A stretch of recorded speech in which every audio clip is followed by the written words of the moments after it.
This week on the show, we've got struggles at eBay, Mercari, and Etsy. And meanwhile, Amazon just keeps on rolling.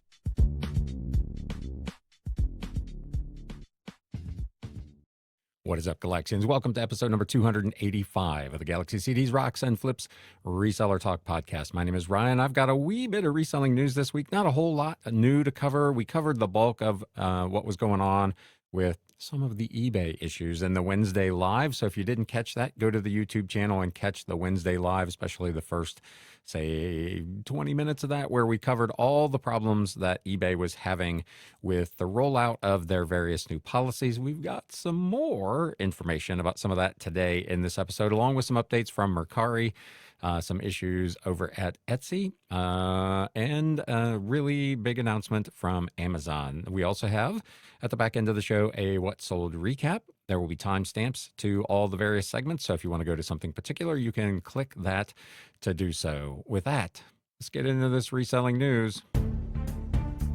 News updates.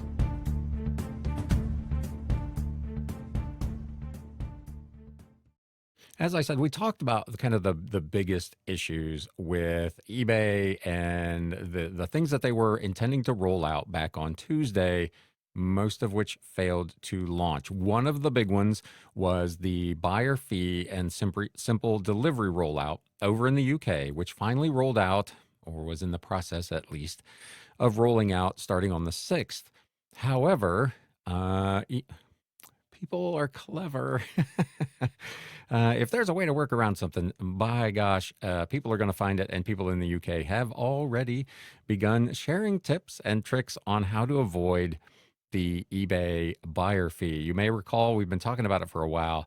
They introduced this buyer fee to offset the fact that they had gone fee-free for private sellers. So if you made a purchase from a private seller, you were going to be, as a buyer, paying a buyer protection fee over there. And buyers quickly found a way to circumvent that. So they began rolling this thing out on the 6th, I believe, which was Thursday. But it didn't take long, says this article over on Value Added Resource. And I will link to these in the show notes and the video description down below as well, for savvy buyers to start finding and sharing workarounds to circumvent this new policy.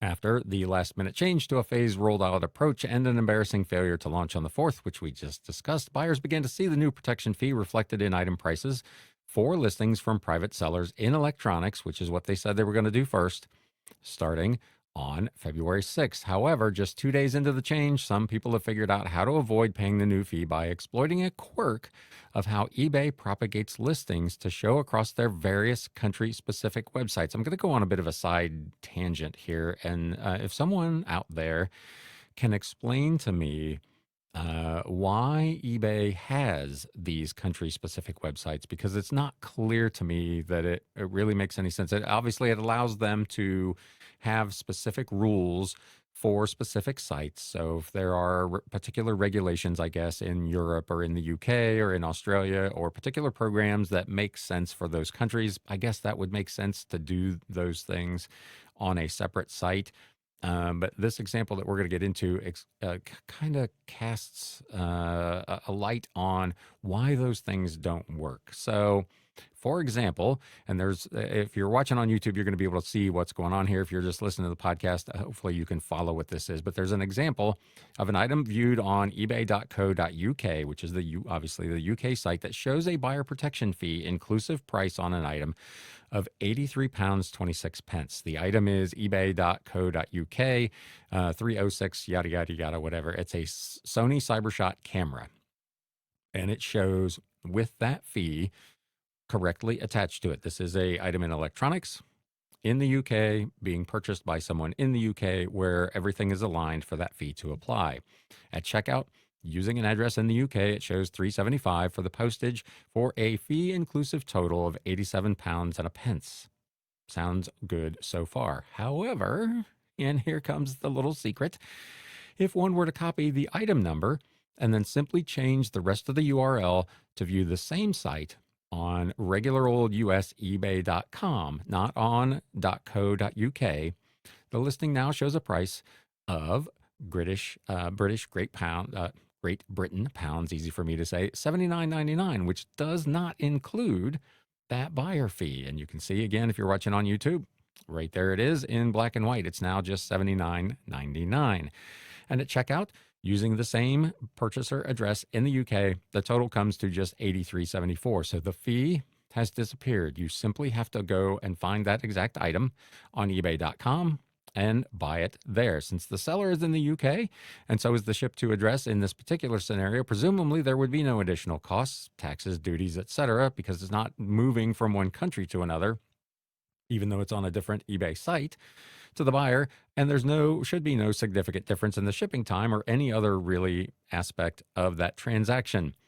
Liz said she'd not seen any details from anyone who has completed a transaction that way, so we can't be sure that there are no possible downsides to the buyer, but it's telling that the eBay UK community forum moderators are scrubbing any posts which mention this tip and giving the offending users warnings about violating rules, prohibiting, encouraging other members to circumvent eBay policies. That's a no-no on eBay.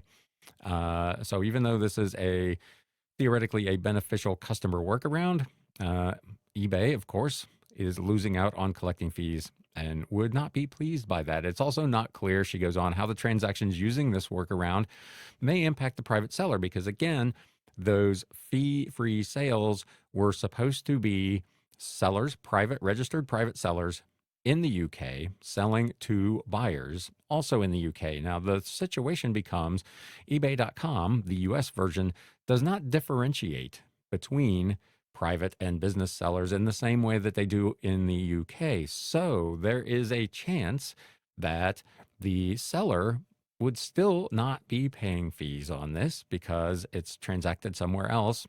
There's also a chance, and again, we don't have an example of it, that they may in fact end up paying fees because there is no fee-free private selling on ebay.com, and they may be subject to whatever ebay.com in the US fees apply to sellers in Britain. So this is kind of messy. It clearly appears to work for buyers, but I'm not so sure how it might affect sellers. If you are in the UK and have either bought or sold anything through this method, please let me know in the comments. Let all of us know in the comments how this worked out for you. Did you pay the fee as a buyer? Did you pay the fee as a seller? Were there no fees? Did both of you pay fees? I have no idea really how this works out. But this is, again, kind of the rule of unintended consequences. You layer in all this stuff, but there are other ways, other opportunities, other sites where you can make the same transaction happen, which throws a spanner into the works, as they would say over in the UK. If the original listing was created on the ebay.uk site and the seller resides in the UK, they would be expecting no final value fees would apply to a sale from a UK-based buyer, again, based on that fee-free selling policy. But the policy page does say, as I just mentioned, if you list an item on another eBay site, the fees for that site will apply. So in theory, the seller should be paying ebay.com, the US wing of eBay, whatever the fees are on that particular category of item. So again, let me know if you're in the UK. Have you tried this? Did it work? But again, eBay just messes of their own making by trying to make everything too difficult and too complicated. I've always been a big believer. I spent 20 plus years in retail management of keeping things as simple as possible so that there's less room for error. There's less things for people to understand how they work, and you can just have a smooth process and a smooth transaction. eBay clearly does not believe in that philosophy. Let me know what you think. eBay's also ended another program. I feel like this one has probably fallen way off because they had made some changes to this program over the past year or so that made it really, really difficult for anyone to actually qualify. But they have now officially ended their Top Star Sneaker Buyer Loyalty Program. And Value Added Resource again asks, is this a sign of things to come for the focus verticals? You'll recall, we've talked about this regularly. Part of eBay's strategy is these, what they call focus vertical categories with their enthusiast buyers. So sneakers, luxury handbags, high-end watches, that sort of thing, trading cards. And they were really, really focused on creating opportunities for buyers and what they called enthusiast buyers, people who spent, I think it's $800 a year or whatever or more, to get some special perks by being part of programs and so on. And this one apparently has ended. They're quietly ending the Top Star Buyer Loyalty Program for sneakers amidst what appears to be a broader strategy shift away from those focus verticals that we just talked about and back to core consumer to consumer market, which is what eBay was built on. Me sitting here at home, offering something up for sale to you, Mr. or Mrs. Buyer, out there in the wild, not for these big, uh, in some cases, manufacturer led programs. This Top Star program was introduced back in 2021 as part of the high value buyer focus vertical strategy, which hoped again to bring enthusiast buyers of sneakers, trading cards, luxury fashion, watches, and jewelry, and more to the platform. As we've reported here over the months, with eBay's gross merchandise volume growth or lack thereof, this program hasn't necessarily worked quite as you would expect. This was an invite-only program, was initially for eBay's most loyal sneakerheads, granting access to this status-only drops where buyers could cop hot shoes at guaranteed retail prices, and there were exclusive in-person events and so on. But those perks did not come for free. Several sellers I've spoken with, or not I, Liz, in this article, to supply stock for this Top Star program say in order to secure in-demand product, the difference between the retail price and the average market value was subsidized and paid by eBay to the seller. So eBay was paying for whatever the difference was between what these things sold for and what their actual retail value might have been. In October of 2022, eBay upped the ante to be its top star, requiring a minimum spend of at least $1,500 every 90 days for buyers to stay in the program. That's a lot of sneakers, folks. I know some of them can be like crazy expensive, but I haven't spent $1,500 on shoes in the last 10 years, probably, let alone every 90 days. If you were part of this program or benefited from this program as a seller, let me know in the comments what you think about this going away. But that new minimum spend requirement obviously was a turnoff for many sneakerheads, and the program seems to have languished in recent years, very rarely getting any public attention. So it's not particularly surprising. The article points out that eBay is now ending the program effective March 31st. The notice went out last week, the end of an era. With immense gratitude for the last 4 years, the Top Star program will begin winding down in 2025 with 2 huge drops. We've had an incredible sneaker filled season so far. It's been an amazing ride celebrating sneakerheads like you, the heart of eBay's sneaker community. The program will officially close on March 31st, 2025, as we shift our focus onto new sneaker initiatives as part of our ongoing evolution of the way we invest in and support our customers. To show our appreciation, we're sending you a special thank you gifts, and our team of Top Star assistants will continue to offer personalized support through 2025. We'll follow up with more details on member exclusive gifts and offers over the next few weeks. Stay tuned, they said. So there you go. That program winding down. The move, as I mentioned at the outset of this particular segment, not maybe particularly surprising because eBay has started to talk about a shift away from these focus vertical initiatives since Chief Business Strategy Office person Stephanie J left the company last year, and they've kind of circled back now around to this not new look at consumer to consumer selling. So another program falling by the wayside over at eBay. This is an interesting one, and I think we're probably, at least potentially, going to see a lot more of this as the ongoing trade. I don't want to call it trade wars yet, but the brouhaha around trades and tariffs continues. We talked a little bit about this in the Wednesday Live. There's a certain amount of uncertainty about where all this is going to go. Programs were announced and then put on pause. Some tariffs were actually implemented, and it's created some downstream problems for buyers, sellers, and platforms. This particular one has reared its head over on Etsy for sellers that are not in the US but want to ship things into the US because of these tariffs. So U.S. Etsy sellers are stuck in a tariff turmoil as shipping labels cause country of origin confusion. So, this is kind of an interesting one.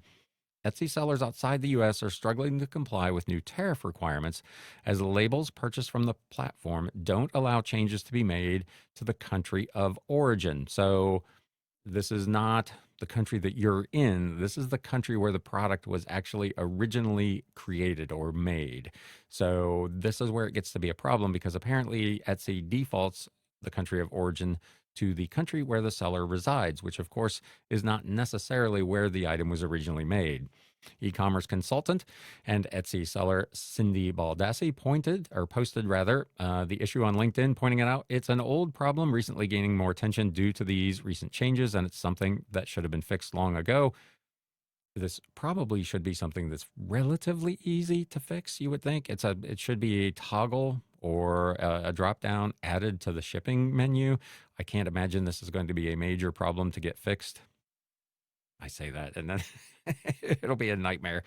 Anyway, Cindy said, interesting fact that came to light due to the U.S. tariffs against China this week. Etsy labels do not allow the seller to set a country of origin for the items in an order. Etsy, as I mentioned, defaults that field to the seller's country, and it cannot be changed if the shop sold a vintage item from another country or, for instance, craft supplies that were made in another country. That means using Etsy labels to ship internationally only complies with most customer requirements if the item was actually made in the seller's country. So the specific example that she uses is Canadian sellers are only finding this out this week as they try to correctly ship supplies and vintage items that originate from China, where tariffs have been implemented, into the U.S. If U.S. Customs were to open a package and find a made in China item inside, even though the customs form said the item was made in Canada, because of the way the Etsy default is set up, it will be the seller who is liable, not Etsy. Therefore, no one needing to make an accurate customs declaration should be using Etsy labels until Etsy fixes this problem, a problem which she says should never have occurred in the first place. And again, I'm not a programmer. I feel like this should be an easy one for Etsy to fix. So hopefully we'll have some resolution on this fairly shortly. But there's no way to adjust within the Etsy shipping label process where the item actually came from. And as countries move on to and off of tariff programs, something like this is going to be important. Other sellers discussing the problem in Etsy's community forum, urging the company to take immediate action to help them be able to comply with the requirements so they can continue selling to U.S. buyers. So the poor Canadians, man, they just finally got their postal service back in operation. And now this. I feel for you, my friends to the north here. This is really problematic. Let me know if you're in Canada. Have you come across this and have you tried to fix this? In typical fashion, Etsy has done a poor job of communicating with sellers about these important business impacting issues. They did start a thread in the community forum to serve as an official source for news about the tariff situation, but it was last updated February 2nd and only reflected the 30-day pause for Canada and Mexico that I mentioned, while not addressing the impacts sellers face from goods whose country of origin is actually China, where the tariffs were not paused. And because that is posted in the announcements section, users can't reply to it. So they must use other contact methods to try to get answers, all of which so far appeared to not be particularly helpful. Unless anything changes, non-US sellers will need to purchase labels off the platform or risk delays and potential consequences if their shipments do not properly document the country of origin. Alternatively, some sellers may be forced to decide to just stop offering their goods for sale to U.S. buyers, which of course could be disastrous for Etsy's cross-border trade business and, of course, those individual sellers' business because the U.S. is still the largest consumer market in the world. So let me know if you have run across that little tidbit if you're an Etsy seller outside the U.S. I posted about this on Instagram last week, and this is something in the scheme of things, it's not that big a deal, but it's just another example of, I said people just can't be nice in my post over on Instagram, which is at Galaxy CDs Rocks, by the way. If you're not following me over there, you can do that as well. Mercari is getting rid of their public comments on listings effective February 10th, which by the time you're listening to this may have already gone into effect in an effort to curb spam, security risks, and negative interactions on the platform. Who would have thought that a open public forum on your listings would elicit people to leave negative comments and spam? Shocking. I'm stunned by this.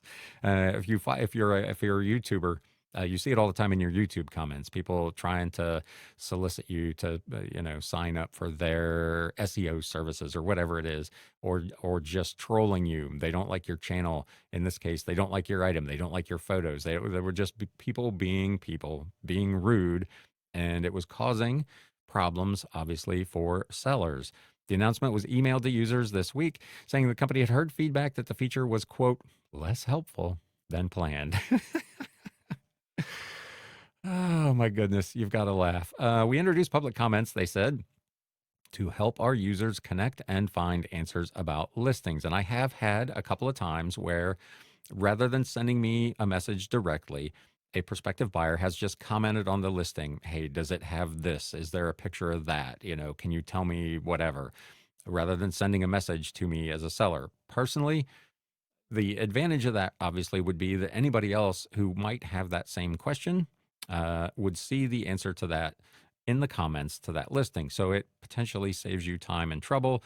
Obviously, the downside is there was just too much negativity going on over there. However, we've heard your feedback, concerns about unwanted critiques. Various risks and difficulties managing negative interactions have made the feature less helpful than planned. On 2/10/2025, we will remove the public comments section on listings. No action is required on your part. The change is intended to simplify the marketplace and help offer a positive, straightforward buying and selling experience. We appreciate your feedback and remain committed to making Mercari a platform that supports your success and peace of mind. The move was met with, of course, most positive responses from sellers for any change Mercari has made, frankly, in years, with one post on Reddit receiving over 200 overwhelmingly positive comments. Way overdue. The only purpose these served was for people to complain about pricing or try to scam. Scam listings just had a bunch of reported warning comments with the contents blanked out. Another said, I'll take it. I'm done with price police and scammer posts. There is no other selling platform that does this. It's not needed. Maybe trolls and scammers want it, but I don't need it. If you have time to go looking through Mercari and posting on listings that it's a scam, you are wasting that time. You can be doing other things. So this is, again, widely met as a good move for Mercari. They need all the good news they can get because while they continue to want to grow their GMV and increase security, they're still struggling.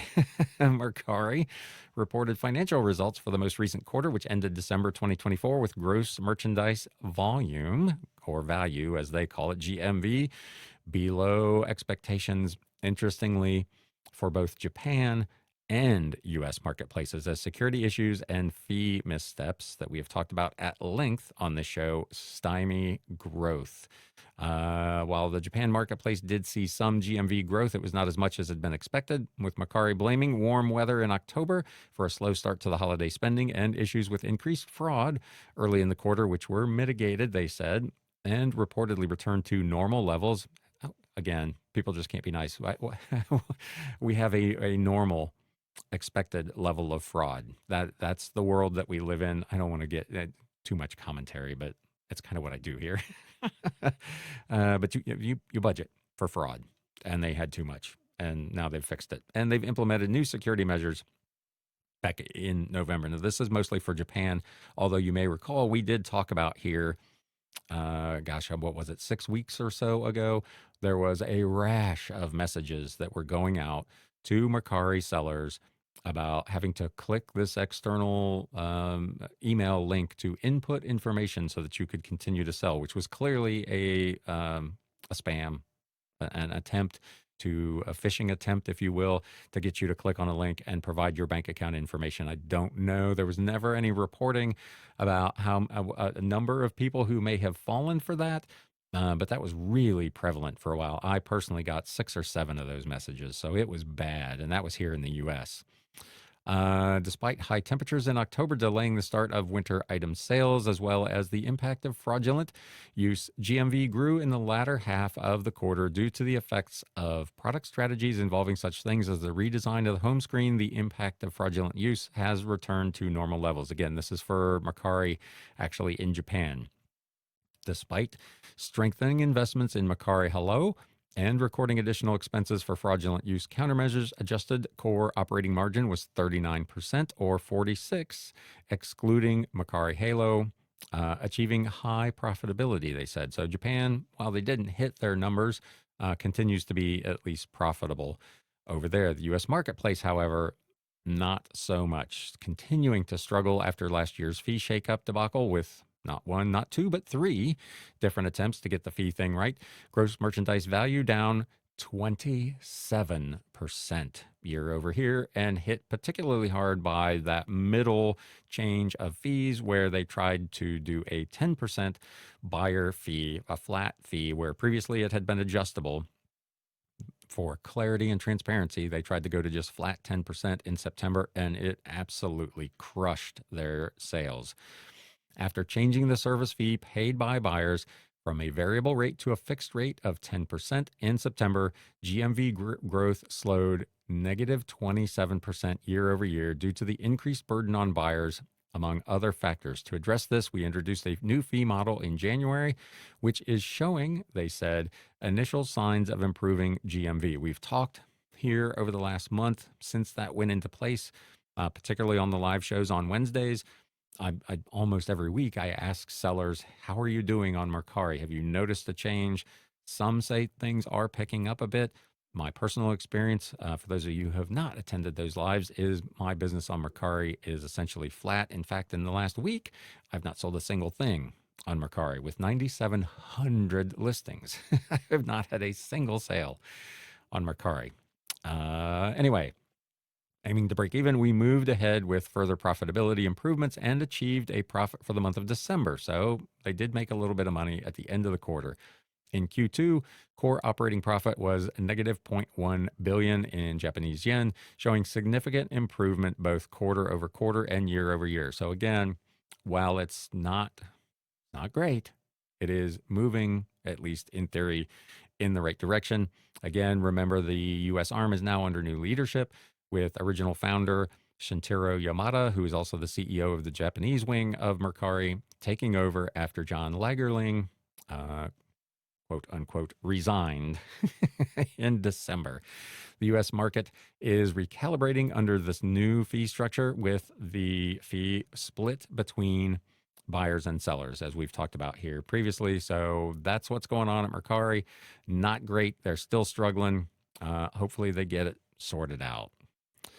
Last thing in the news, this one is over on E-commerce Bytes, and this is, I suppose it's good news. It's certainly good news for Amazon. So while all these other places are struggling, dealing, and not to say that Amazon is not dealing with issues. They've got their own problems with fees and adjustments and so on and so forth. But while the other ones compound all that with either low or no, or in some cases negative growth, Amazon just continues to blow up. Amazon sales grew 10% in the fourth quarter of 2024. In North America, increased 10% for the same time. International segment was up 8%, 9% if you exclude the changes in foreign exchange rates. The Amazon Web Services segment, which we talk about some times here, sales increased 19% year over the year. For the full year, net sales at Amazon increased 11% to $638 billion. That's a lot of dollars. Net income increased to $20 billion in the fourth quarter, compared with $10.6 in the fourth quarter of 2023. So a huge, huge jump in net income. That is just massive. Net income for the full year increased to $59.2 billion compared to $30.4 billion. So again, almost doubled their actual net income. Amazon saw worldwide paid units grow by 11% in the fourth quarter, and third-party sellers continued to account for 60+% of worldwide paid units this year, coming in at 62%. They do note that Amazon's headcount was up 2% year over year, so they've got more people on staff and still were wildly more profitable on significantly more revenue as well. So Amazon just continues to rock and roll. That, my friends, is going to wrap up the reselling news. It's been a while since we had a What Sold recap, so why don't we do one right now?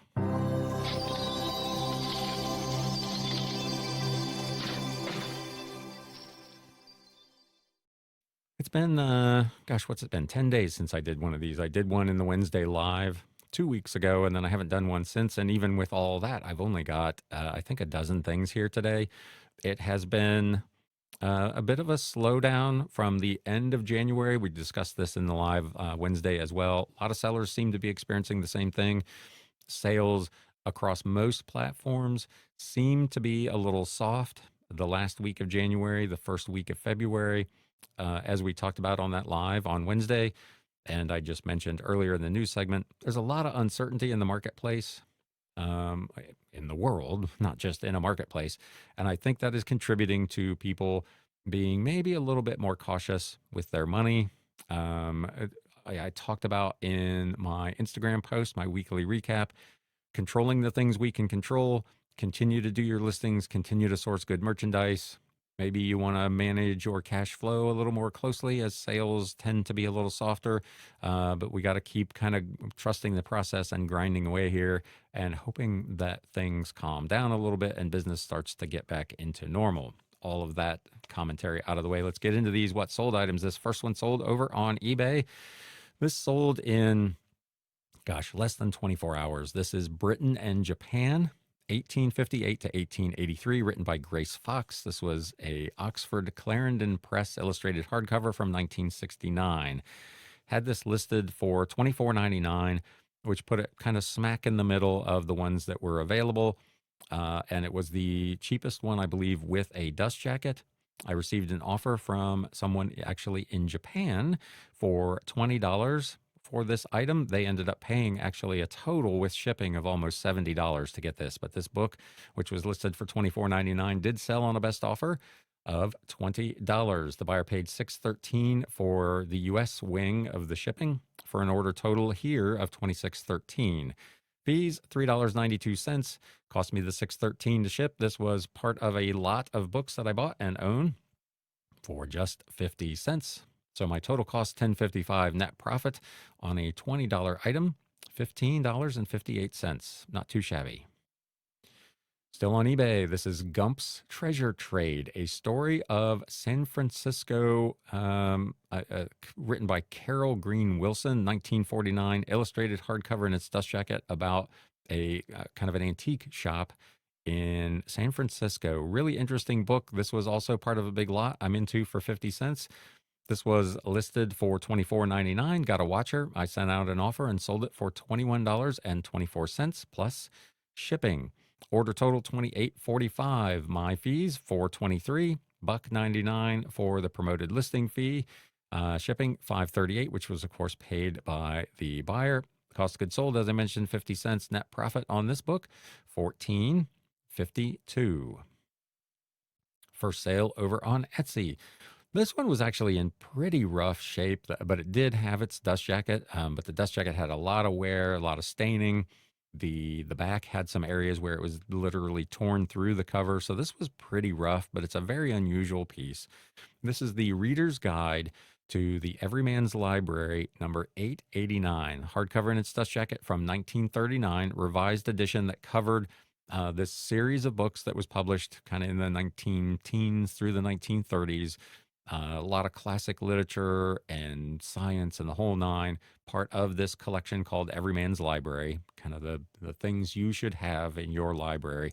And this was a guide to all of the books that had been published in that series up to that time, 1939. So a real interesting piece.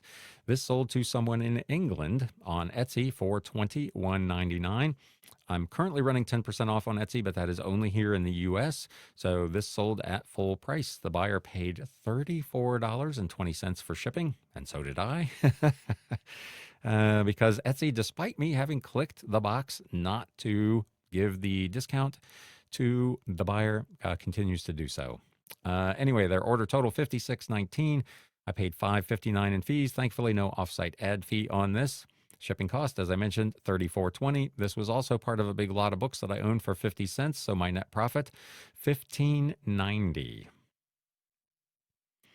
This one also on Etsy. This is Anyone Can Draw by Arthur Zadenberg. This was a 10th printing illustrated hardcover in its dust jacket, published by Doubleday back, I think, in the 1950s. Literally, what it says it is, it's kind of an instructional book on how to draw. Had it listed for $24.99 and it sold on sale for $22.49 plus shipping. The buyer paid a total, including tax, of $32.66. I paid $3.14 in fees. This did sell through the offsite ad program, so I paid $4.41 in the offsite ads.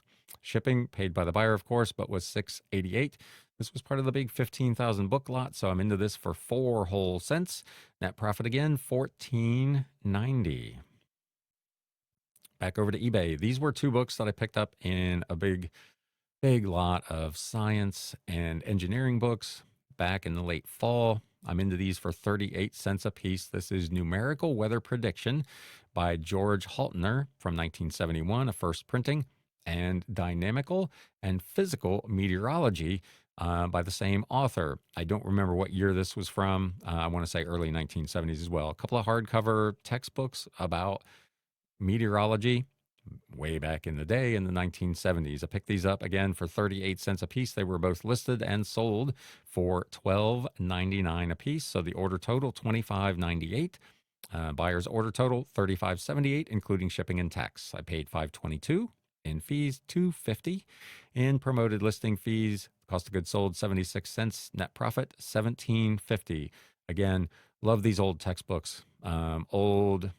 I talk about it all the time. Old weather, old geology, old metallurgy, old chemistry. If I can find these and can pick them up for a buck or two or less, in this case, it was only 38 cents a piece as part of a bunch of 650 some books, I will usually snap them up. And a lot of times you're looking at $12.99 to sometimes as much as $60 or $70 for some of these. Another one on eBay. This I picked up at an estate sale. Gosh, probably about a year ago for $2. This is Gridiron Greats Now Gone by James Whalen Sr. from 1991. It was signed by the author. This is a hardcover published by McFarland and Company. If you've been a longtime viewer of the show, you know I've talked about this McFarland Company in the past with books about old radio shows, original TV shows. They've got books about Westerns and so on. Seem to be fairly limited run books. They're not super common and they tend to command pretty good value.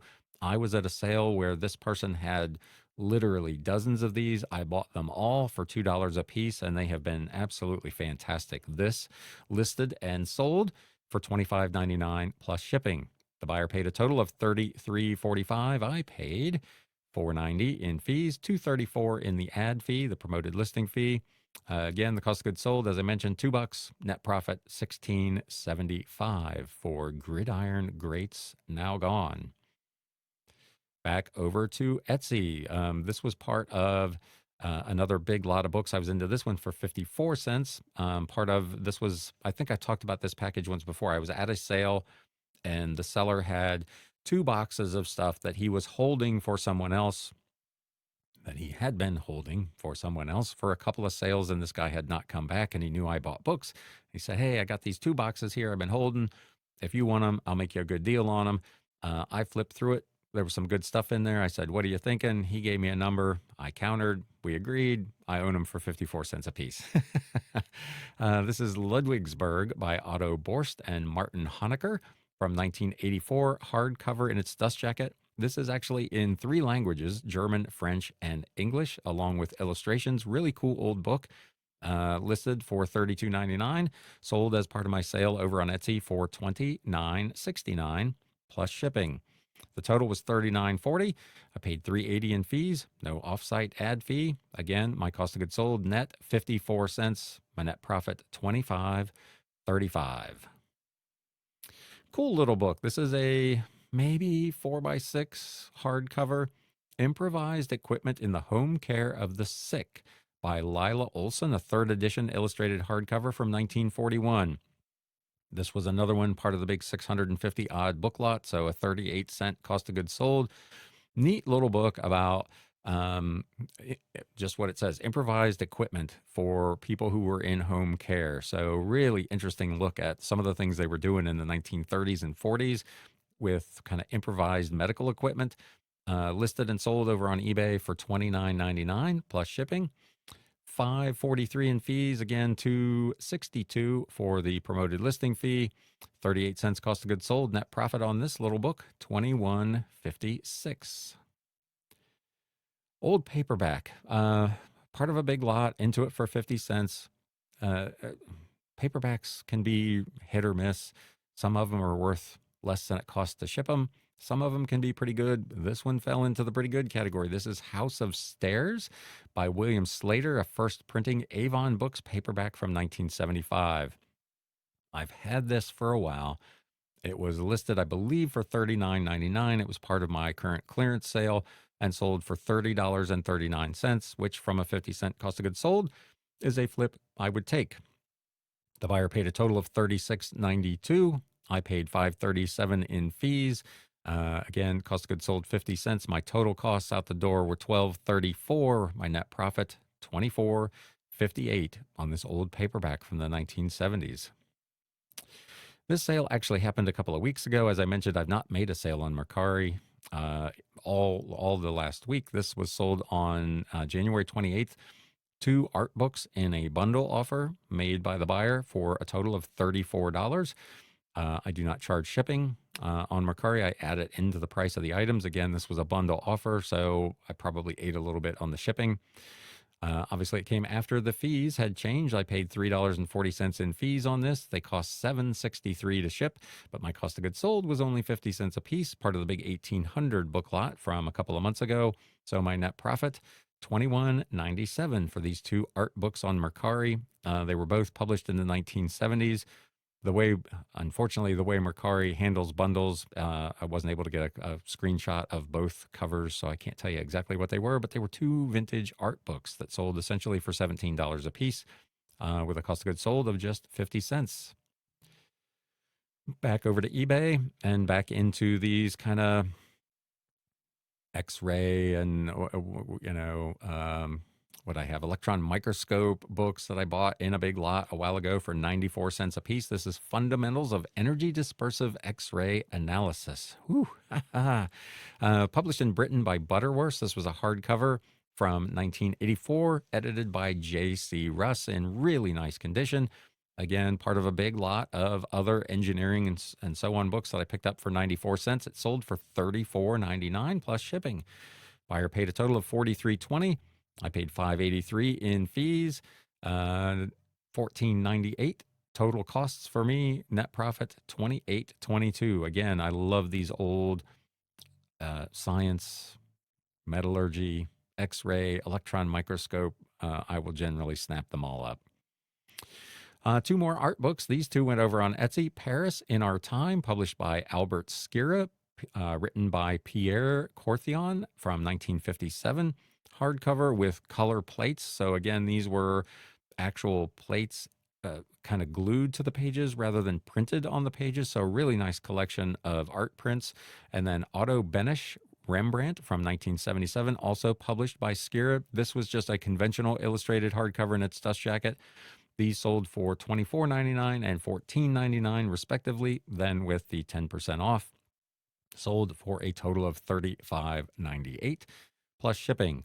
$4.32 in fees, no offsite ad fee, thankfully. Cost of goods sold, these were both from that same lot that I just mentioned. So cost of goods sold was $1 for these 2 books.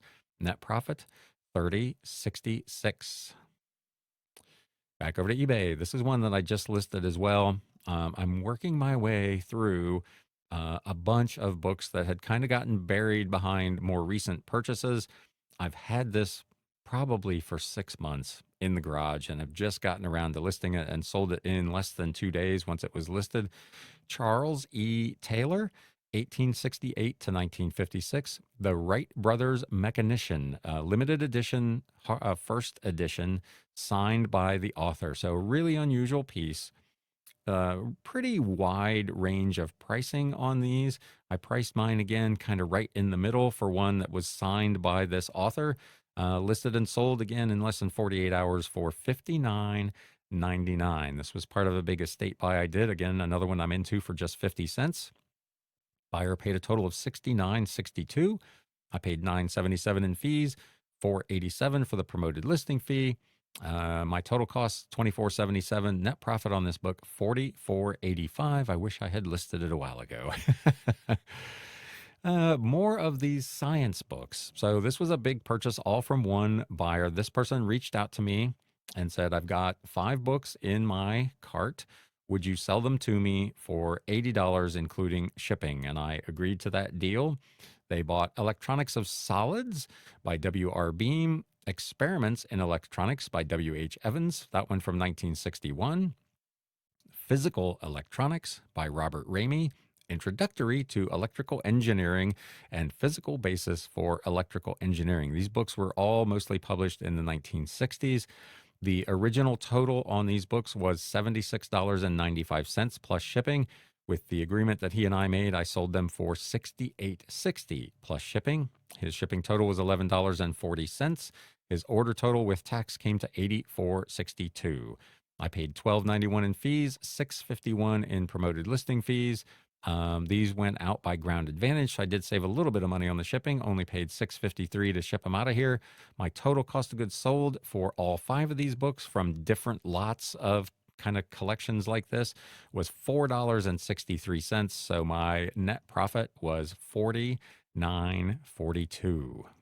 And that, my friends, appears to be the flip of the week, because there's nothing else that comes up when I hit the little arrow. So that is going to put a wrap on this week's episode. I hope everybody is doing well.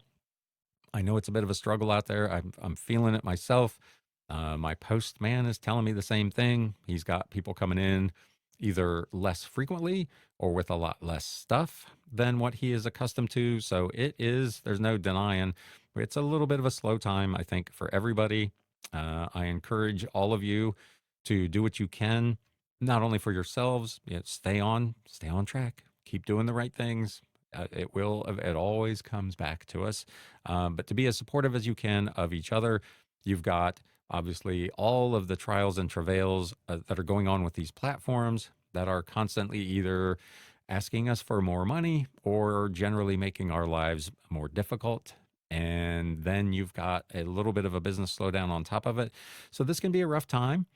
People, can be a very solitary business. We've talked about that before. Now, like in my case, it's just me down here in the back cave, 5, 6, 8, 10 hours a day by myself. My one outlet is Whatnot shows and then these shows, the YouTube Live, particularly on Wednesday.